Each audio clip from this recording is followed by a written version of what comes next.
Bonsoir à toutes et à tous, bienvenue sur Monaco Info. Nous sommes le lundi 6 mars, voici les titres. La cérémonie des étoiles du guide Michelin s'est tenue ce matin. Alors que 44 nouveaux étoilés ont vu le jour, Marcel Ravin, le chef du Blue Bay à Monaco, était lui aussi présent à Strasbourg, aux côtés des autres plus grands chefs d'Europe. Il conserve bien ses 2 étoiles au guide Michelin, vous l'entendrez à ce sujet alors qu'il est en route pour rejoindre la principauté. Demain, la France se prépare à vivre une nouvelle journée de mobilisation et de grève pour lutter contre la réforme des retraites. Tous les secteurs des transports seront touchés. Mais alors, comment faire pour se déplacer demain sans trop de problèmes? La réponse dans quelques instants avec notre journaliste Frédéric Elion. Et puis nous recevrons Françoise Gamère-Dinger, directeur des affaires culturelles. Elle nous dévoilera les prochaines pièces attendues au théâtre Princesse Grace. Et pour finir, nous vous proposerons 2 reportages à l'occasion de la Journée internationale des droits des femmes qui se tiendra le 8 mars. Vous le verrez, toute la principauté se mobilise pour l'égalité homme-femme. Mais nous débutons cette édition avec la visite ce matin du prince Albert II et de la princesse Caroline de Hanovre à l'Académie Princesse Grace. Ils étaient présents pour l'inauguration du tout nouveau studio de danse qui s'appellera justement le studio Caroline. Les élèves de l'Académie ont pu à cette occasion démontrer tout leur talent face à un public aux anges. Je vous rappelle que l'Académie Princesse Grace forme danseurs et danseuses venus du monde entier depuis sa création à la fin des années 70.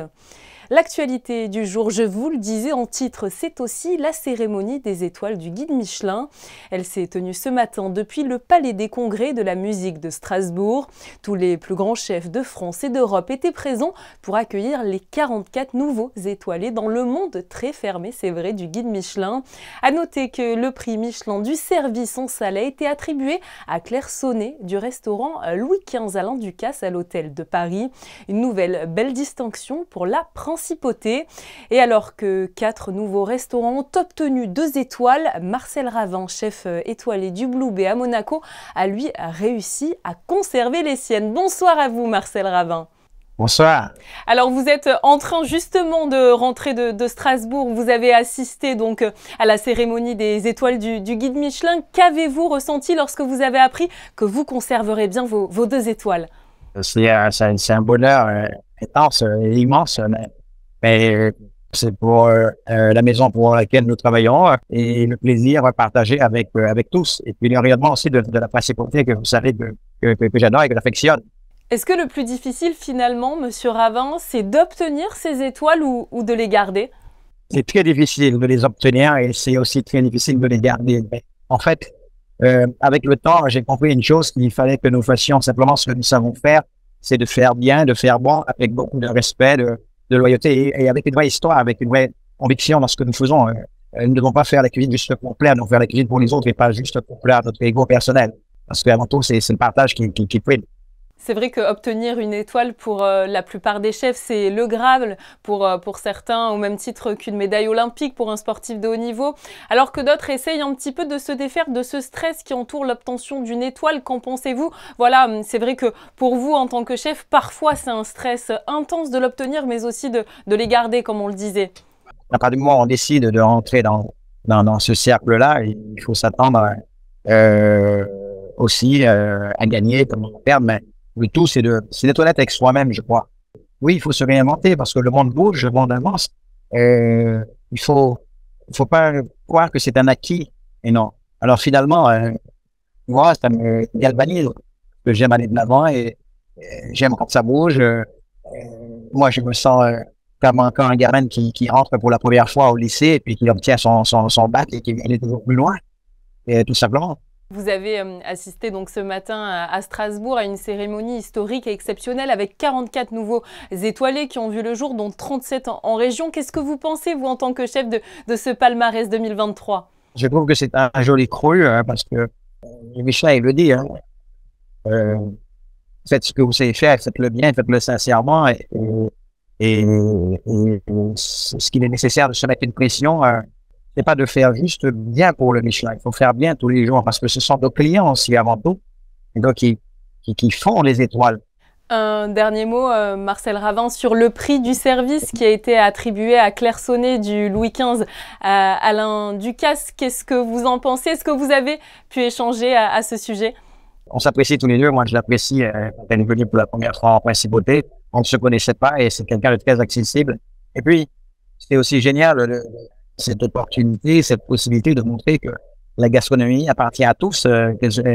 Il n'y a pas de problème masculin, féminin.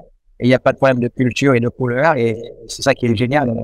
Moi, je félicite Claire et j'ai en plus boire une très belle coupe de champagne. Alors, faites-lui savoir qu'il ouvre le meilleur champagne. Merci beaucoup à vous, Marcel Ravin. Encore félicitations pour votre travail qui vous permet donc de conserver vos 2 étoiles au guide Michelin. Merci à vous. Merci vraiment. Marcel Ravin, que l'on a interviewé dans sa voiture, vous l'avez vu à cause des problèmes de transport rencontrés de partout en France en ce début de semaine. En effet, un mouvement social de grande envergure est attendu demain, mardi 7 mars.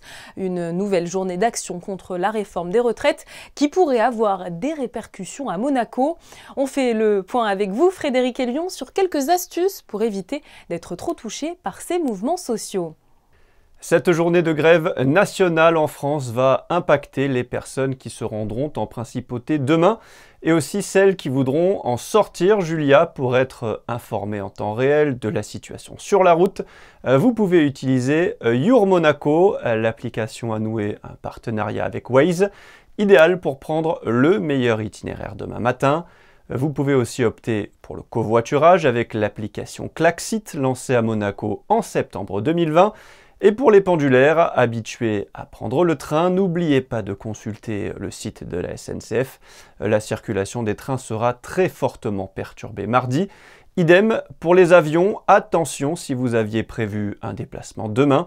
Sur le site de l'aéroport de Nice, plusieurs vols sont déjà annulés pour la journée de mardi, comme le Nice-Orly de 8h45 ou 9h45. Enfin, pour ceux qui en ont la possibilité, le télétravail est aussi une excellente option. Merci à vous, Frédéric Elion, pour toutes ces informations pratiques. Nous ouvrons à présent une page culturelle avec la programmation du théâtre Princesse Grace qui continue de séduire, avec notamment la présence de nombreux acteurs de renom sur les planches en mars, comme Guillaume de Tonquédec ou encore Gérard Darmon. Pour nous dévoiler les contours des prochains spectacles, nous recevons Françoise Gamère-Dinger, directeur des affaires culturelles. Bonsoir à vous. Bonsoir. Merci beaucoup d'être avec nous pour aborder les nombreux grands rendez-vous culturels pour ce mois de mars au Théâtre Princesse Grace. Et pour commencer, j'aimerais que l'on parle de cette pièce à ne pas manquer qui s'intitule Times Square. Oui, tout à fait. Alors écoutez, elle est tellement attendue par le public que nous l'avons programmée 2 soirées.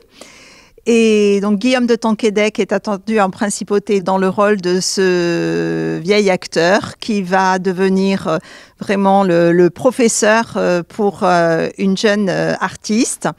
Et donc nous allons passer donc de l'autre côté du rideau, de l'autre côté de la scène, un petit peu en coulisses. Et pour cette histoire de théâtre purement, c'est une sorte de mise en abîme. Et bien sûr, toujours par le biais de la comédie. Mais nous allons bien sûr retrouver toutes les grandes lignes du théâtre, des artistes et puis du fait aussi de vieillir sur scène, de s'en éloigner, mais de revenir en tant que professeur et d'avoir une certaine pédagogie et de mettre à profit pour la jeune génération toute l'expérience des planches. Et Guillaume de Tonquédec qui joue le rôle du comédien désabusé. On le recevra d'ailleurs demain dans ce journal. Mais c'est vrai, on peut le dire, c'est une chance de recevoir de tels acteurs en principauté et plus précisément au Théâtre Princesse Grace. Nous abordons là vraiment la deuxième partie de notre programmation, ce deuxième semestre qui se déroulera jusque fin mai pour le programme tel qu'il avait été annoncé pour le théâtre, mais qui va jouer un petit peu les prolongations au mois de juin, puisque nous allons avoir une pièce tirée du roman de Delphine Orvilleur, Il n'y a pas de hasard, dans le cadre de la semaine des rencontres philosophiques. Mais jusque-là, nous allons avoir encore une dizaine de spectacles sur notre scène et avec des grands rendez-vous comme 88 fois l'infini, des rendez-vous qui vous permettront d'apprécier encore tous les textes et notamment aussi du point de vue des textes, une rencontre avec l'académicienne française Chantal Thomas pour une soirée lecture et de découverte de toute son œuvre. Gérard Darmon sera aussi présent au Théâtre Princesse Grace le 21 mars, je crois, à l'occasion de la pièce Une situation délicate. Là aussi, les spectateurs vont pouvoir découvrir une situation un petit peu bizarre qui prête à sourire.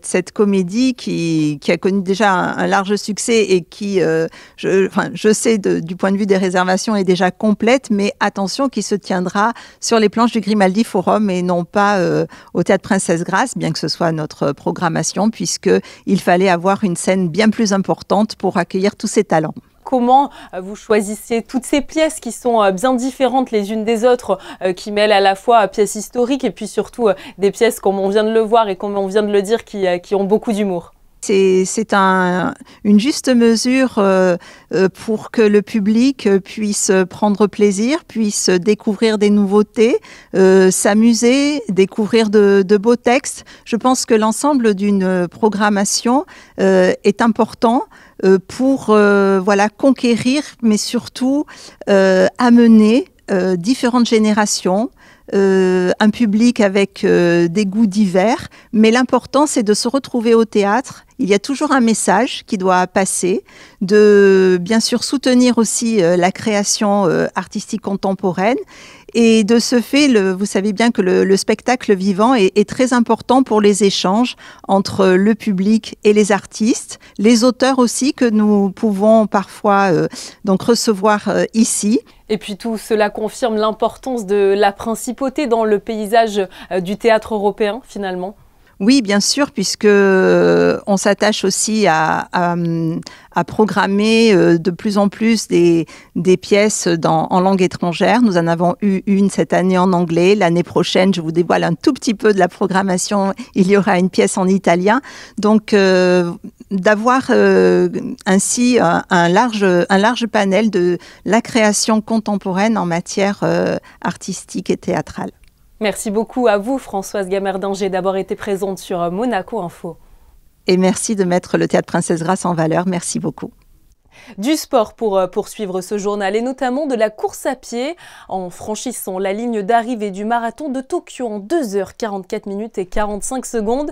Le monégasque Sonny Folkeri bat son record personnel mais aussi et surtout le record national de la principauté sur un marathon. Il rentre dans le club très fermé des Six Stars Finishers qui compte les marathons de New York, de Berlin, de Londres, de Boston, de Chicago et donc aussi de Tokyo. Félicitations à lui. La Roca Team a sérieusement fait le boulot ce dimanche soir face à Nanterre en s'imposant aisément et en franchissant la barre des 100 points marqués. Score final 108-87. Cap maintenant sur l'Euroleague des mercredis soirs avec la réception du Panathinaikos. Une rencontre que vous pourrez d'ailleurs encore suivre en direct sur notre antenne.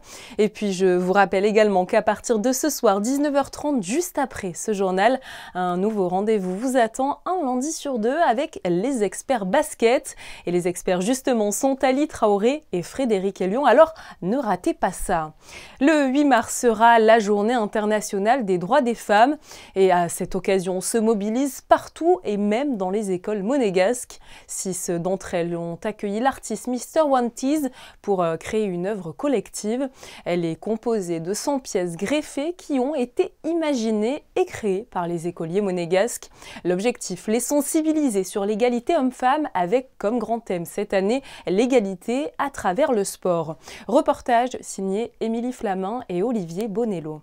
Liberté, respect, solidarité, des mots forts graffés par ces écoliers pour la journée du 8 mars. J'ai pris un pochoir et j'ai teinté avec le mot liberté. J'ai choisi solidarité, défi en ballon de foot. Accompagné par l'artiste Mr. Wanty et de ses bombes de peinture, chaque élève a pu réaliser sa propre œuvre, avec comme grand thème l'égalité à travers le sport. C'est entre guillemets de les solliciter à réfléchir sur quelque chose auquel on ne réfléchit pas forcément peut-être à l'école, les principes d'égalité entre les hommes et les femmes. On essaye toujours de leur inculquer des choses, etc. Dans des cours d'éducation civique, etc. Là, l'idée, c'est en même temps de les faire travailler tous ensemble. De les mettre tous sur le même pied d'égalité, dans le sens où ils ont les mêmes bombes, ils ont les mêmes pochoirs, ils ont le même toile, et chacun réalise sa chose, et au final, en fait, ça sera une seule œuvre. Le pochoir qui est le plus revenu dans les peintures des écoliers, c'est liberté. Mais le mot de la journée, c'est surtout égalité. Parce qu'un homme et une femme, ça peut faire l'égalité. Et malgré leur jeune âge, les enfants ont bien compris le message. La gymnastique, c'est pour tout le monde. Parce que ce serait pas juste qu'il y en ait que pour les garçons et que pour les filles. 100 tableaux faits par ses petites mains, assemblés pour une œuvre finale de plus de 2 mètres, qui sera dévoilée pour la Journée internationale des droits des femmes. Et justement, à l'occasion de cette journée internationale de la femme, plusieurs temps forts sont prévus à Monaco, où la défense des droits des femmes est une priorité. Pour faire écho à cette journée, nous allons diffuser tout au long de la semaine sur Monaco Info, dans le JT de 19 h, des portraits de femmes qui excellent dans le sport. C'est le cas, vous allez le voir, d'une jeune monégasque qui remet finalement au goût du jour les 12 travaux d'Hercule. Manon Poyart-Vatrican s'est lancée depuis quelques années dans le crossfit et dispute des épreuves qui lui demande des performances physiques hors normes. Patricia Navarro et Olivier Bonello l'ont rencontré. Regardez. Pour moi, le sport, c'est vraiment ma drogue. J'ai besoin de ça pour vivre. C'est un petit gabarit et pourtant derrière cette toute jeune femme se cache une force physique et un mental impressionnant. Elle peut enchaîner 1000 pompes en 1 heure, grimper à la corde à la seule force de ses bras. Manon Poyart-Vatrican est une adepte du crossfit, une discipline exigeante qui n'est pas réservée qu'aux hommes. Le crossfit, il y a donc de l'haltérophilie, de la gymnastique, faut être aussi capable de courir, de faire du vélo, de la natation, donc c'est très très complet. En compétition, elle doit donc franchir de nombreux obstacles sur une distance déterminée de course à pied et ce sport lui demande plusieurs séances d'entraînement intenses à raison de 2 fois par jour en plus de son activité professionnelle. On sous-estime énormément les femmes. Moi, j'ai eu tout le temps des réflexions en me disant « Ah mais attention, c'est trop lourd. Ah mais attention, t'es une femme, tu peux pas faire ça. » Et plus on me dit ça, plus j'ai envie de prouver le contraire. Et pour moi, c'est complètement égal. Homme-femme, on est capable de faire la même chose. Et je dois montrer sur des vidéos ce que je fais. Et après, quand je monte mes vidéos, là, les gens, ils disent « Ah oui, d'accord ». Dans la pratique de son sport, Manon ne voit aucune différence entre hommes et femmes. Pour elle, ce n'est pas une question de genre, mais bien de mental. Oui, pour moi, c'est 100% le mental. Pour moi, un exercice, un homme et une femme est capable de le faire. Après, oui, il y aura des charges différentes, mais je veux dire, je suis capable de soulever des charges où il y a beaucoup d'hommes qui ne sont pas capables de le faire. Donc c'est vraiment, c'est le mental, si on veut, on peut. On peut être aussi sportive, accomplir des efforts et rester femme, entre guillemets, voilà, avoir envie quand même de cultiver sa féminité. Ah oui, moi des fois j'ai la sensation d'avoir une double vie. J'ai la journée, je suis en tenue de femme de travail et ensuite j'enfile mes vêtements de sport et j'ai l'impression d'être une nouvelle personne. Et tous ces efforts se sont avérés payants puisque Manon Poyart-Vatrican évolue au plus haut niveau mondial. En décembre dernier, elle est devenue vice-championne du monde à Abu Dhabi. Nous retrouvons, avant de refermer ce journal, Chrisinda Thomel pour un point complet sur la météo de ce mardi 7 mars. Bonsoir Chrisinda. Bonsoir Julia. Mardi, quelques passages nuageux sont prévus dans la matinée. Le temps se couvrira progressivement au cours de l'après-midi. Un climat de saison avec 14 degrés pour les températures les plus chaudes et 7 degrés pour les plus basses. Le soleil se lèvera à 6h55 et se couchera à 18h27. Demain, nous fêterons les félicités. Et alors que le temps se gâte un peu, on vient de le voir en principauté, ce week-end fut pourtant exceptionnel. Une météo parfaite pour un week-end de régate sous le soleil monégasque à l'occasion de la Primo Cup. Stéphane Dana a pu photographier l'élite de la monotypie dans les crins du Port Hercule. C'est la fin de ce journal. Merci pour votre fidélité. Je vous donne rendez-vous demain pour un nouveau tour d'horizon de l'actualité en principauté. Bonne soirée sur notre antenne.